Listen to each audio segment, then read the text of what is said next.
Bonjour et bienvenue sur La Voix au chapitre. Je suis Myriam Bensassi et je vous propose le temps d'une lecture de partager avec vous le premier chapitre d'un livre, qu'il soit grand classique ou chef-d'œuvre de l'anticipation, contemporain ou antique.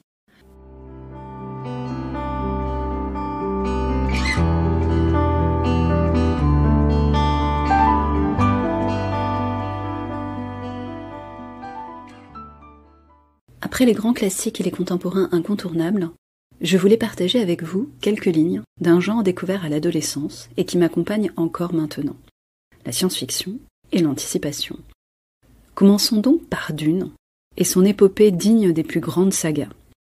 La lecture de Dune, la découverte de son univers, m'a ouvert les yeux sur le poids de la connaissance du futur, de l'omniscience, les luttes de pouvoir. Voici donc le début que vous avez pu découvrir cette année avec le film de Denis Villeneuve.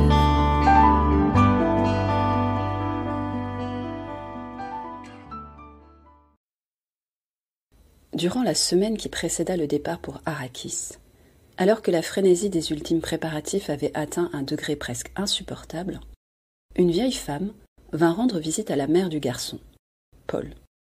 C'était une douce nuit. Les pierres anciennes du Castel Caladan, qui avait abrité 26 générations d'Atréides, étaient imprégnées de cette fraîcheur humide qui annonçait toujours un changement de temps. La vieille femme fut introduite par une porte dérobée et conduite jusqu'à la chambre de Paul par le passage voûté. Pendant un instant, elle put le contempler dans son lit. Il ne dormait pas. À la faible lueur de la lampe à suspenseur qui flottait près du sol, il distinguait à peine cette lourde silhouette immobile sur le seuil et celle de sa mère, un pas en arrière. La vieille femme était comme l'ombre d'une sorcière. Sa chevelure était faite de toiles d'araignée qui s'emmêlaient autour de ses traits obscurs. Ses yeux étaient comme deux pierres ardentes. « N'est-il pas bien petit pour son âge, Jessica ?» La voix sifflait et vibrait comme une balisette mal accordée. Et la douce voix de contralto de la mère de Paul répondit. « Il est bien connu que chez les Atréides, la croissance est tardive, votre révérence. »« On le dit, chuchota la vieille. « Pourtant, il a 15 ans déjà. »« Oui, votre révérence. »« Il est éveillé, il nous écoute. » Elle eut un rire étouffé. Le rusé petit démon. « Mais ceux de son rond ont besoin de ruse. Et s'il est réellement le Kiwisat Haderach, eh bien. » Dans les ténèbres, Paul gardait les yeux mi-clos, réduits à deux fentes très minces. Mais il voyait les yeux de la vieille femme, larges et brillants comme ceux d'un oiseau de nuit, de plus en plus larges, de plus en plus brillants, semblait-il. « Dors bien, rusé petit démon.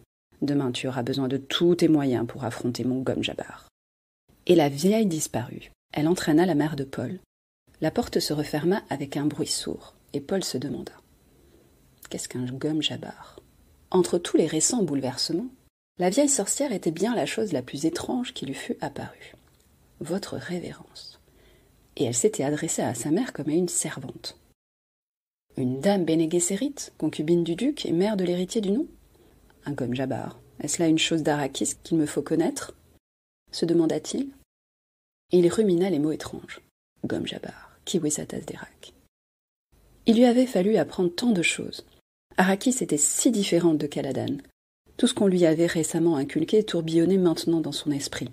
Arrakis, Dune, planète des sables. Tufirawat, le maître assassin de son père, lui avait expliqué. Leurs ennemis mortels, les Harkonnen, avaient résidé sur Arrakis durant 80 ans. Ils avaient signé un contrat de semi-fief avec la compagnie Chaume pour l'exploitation du mélange, l'épice gériatrique. À présent, les Harkonnen allaient être remplacés par la maison des Atréides, qui recevrait Dune en fief sans restriction aucune. À première vue, c'était là une victoire pour le duc Leto, mais selon Awad, cela représentait en réalité un péril mortel.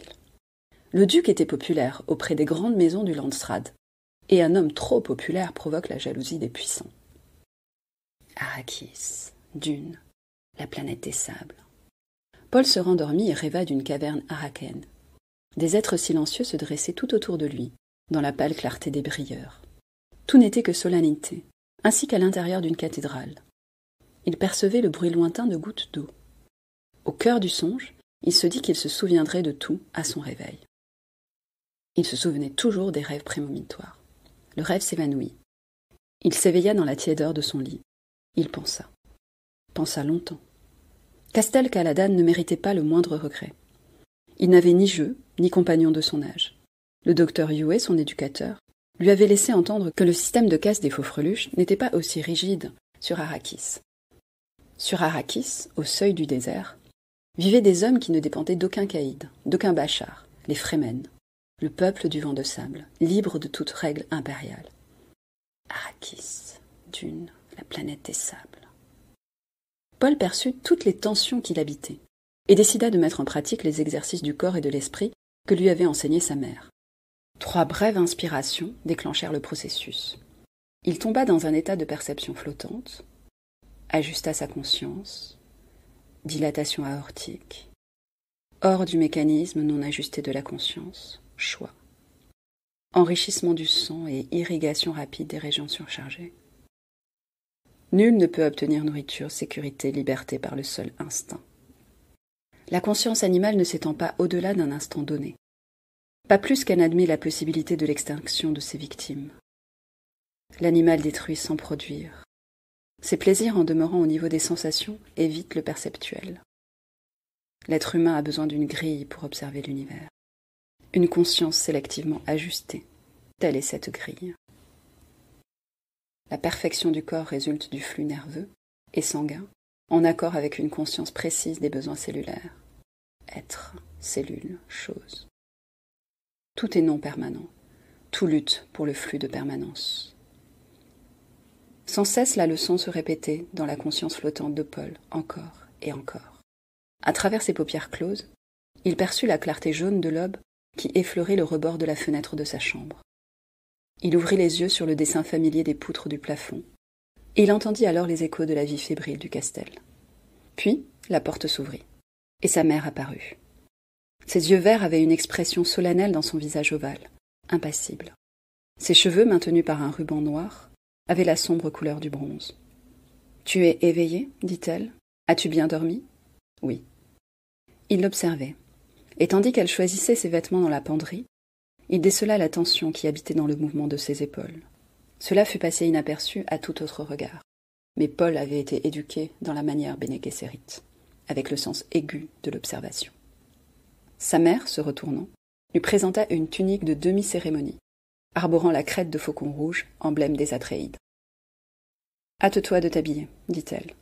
La révérende mère t'attend. »« J'ai rêvé d'elle, dit Paul. Qui est-ce ? » C'est elle qui m'a éduqué à l'école Bene Gesserit.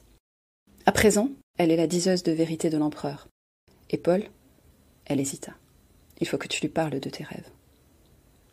Je lui en parlerai. Est-ce grâce à elle que nous avons eu Arrakis ? Nous n'avons pas eu Arrakis. Sa mère secoua un des pantalons de Paul comme pour en chasser la poussière et le posa auprès de la tunique. Ne faisons pas attendre la révérende mère. Il s'assit et mit les mains autour de ses genoux. Qu'est-ce qu'un gomme Jabbar ? De nouveau, grâce à l'éducation qui était la sienne, il perçut l'invisible hésitation de sa mère et la ressentit comme de la peur. Elle s'approcha de la fenêtre, ouvrit les rideaux en grand, et durant un instant, contempla le mont Siobi par-delà le verger au bord de la rivière. « Tu apprendras ce qu'est le gomme Jabbar, bien assez tôt, » dit-elle. Une fois encore, il sentit la peur dans sa voix. Il en fut intrigué. Sans se retourner, Jessica reprit.